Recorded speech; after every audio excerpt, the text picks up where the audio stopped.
are going to start in the room with our first two moves. The first move is a landmine split stance deadlift. So the rack is going to be on whatever side the rack is on, the outside foot is forward. So if the rack is on my right side, my left foot is the one that's forward.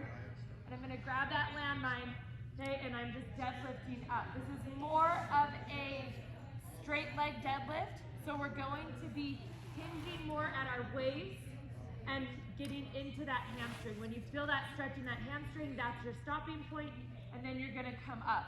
What I see a lot of times with this is people will let the landmine drag them down, so they're kind of coming at an angle, okay? Make sure that you're pulling this shoulder back so that your shoulders are square to the ground and you're going down into that hinge evenly, and then come up, okay? You have 8 on each side of those. Then we go into a dumbbell split squat, which is like a Bulgarian split squat with a high pull, and this is also 8 on each side. 8's kind of been the number this week so far.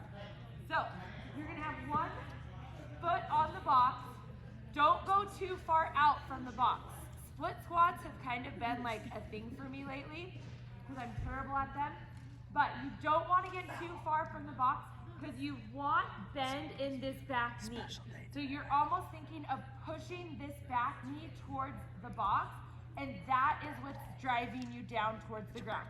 So you're gonna have it in the opposite hand. You're gonna go down into that squat, pull that weight high, bring it back down, and stand, okay?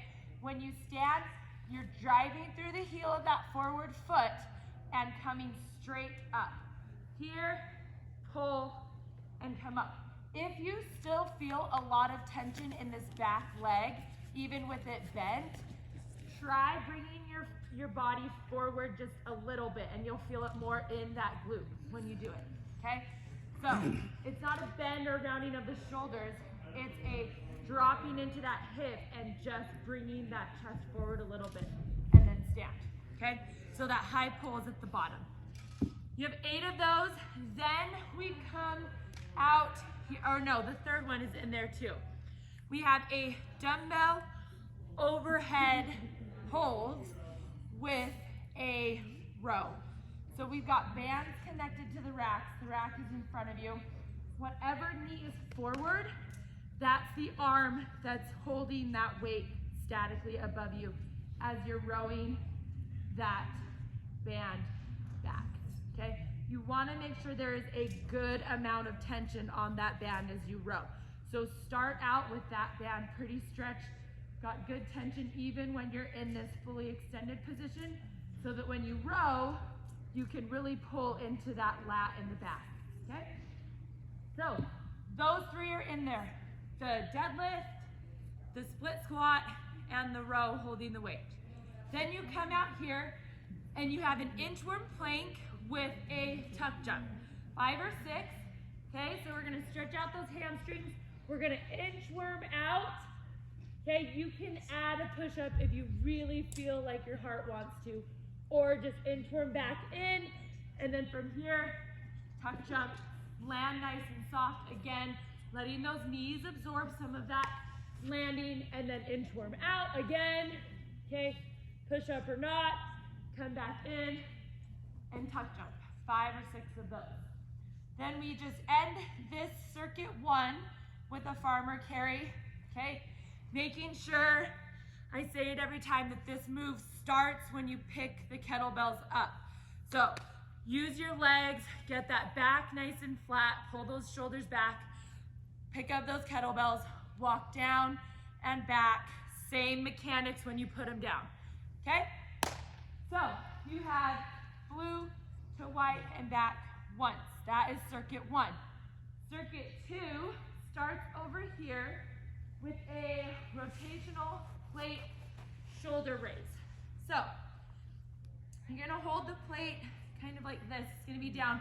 You're gonna rotate and raise, and then rotate and raise, and you're bringing it back down to the center as you rotate your feet, and you're trying not to let your back sway backwards as you lift this. You want your shoulders and your core to do the work, so you need to have a nice, quiet upper body as you raise this plate out in front of you as you rotate to each side. 10 to 12 total. So you're just alternating sides. Then we have a wall ball shuffle with a single leg thruster. So here, okay, we are going to go here, 1, 2, 3. That inside knee comes up as you bring that ball over, and then down, 1, 2, 3. Inside knee comes up. So you're always stabilizing on that outside leg. 3 shuffles, outside leg stabilizes, 3 shuffles, outside leg stabilizes. You've got 8 of those. So 3 shuffles in between is 1. You got 8 of them. Then you have a single leg wall ball slam with a lateral hop. It's similar to what we did yesterday, but now we're adding a wall ball slam. So we're hopping and landing, okay? And then we're slamming on one leg, okay?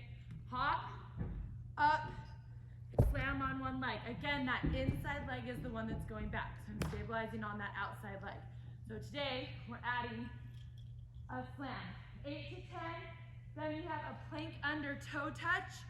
So we're here, okay? We're in that tabletop position. That knee, whatever direction you're gonna go in, the opposite knee is gonna come that way. Under, touch that toe, come back to center, under, touch that toe, come back to center. Okay, so make sure that when you rotate, you're paying attention that your arms aren't too wide, otherwise it'll put a lot of pressure on that shoulder. Make sure your hands are directly under your shoulders so that when you rotate, you're nice and square, okay? And that should save some of that rotator cuff in there. And that is then the last move after that is over here, and it's hip rotation with a sprint. So what we're doing is we're going left, center, right, center. Coming back to center every time. Each one is a rep. 1, 2, 3, 4 to 12. Sprint down, sprint back, do it again. 12 more. 1, 2, 3, 4. So just remember to come back to square center each time. Okay? So left, center, right, center, left, center. And then sprint again, and that's it. And then today is 2-circuit Tuesday, so you're gonna work in 1 circuit for 20 minutes, and then at 20 minutes, switch, and then you'll work in that next circuit for 20 minutes. We're starting with 6 line touches in the beginning, in the middle, and in the end. That's our warm-up. Here we go.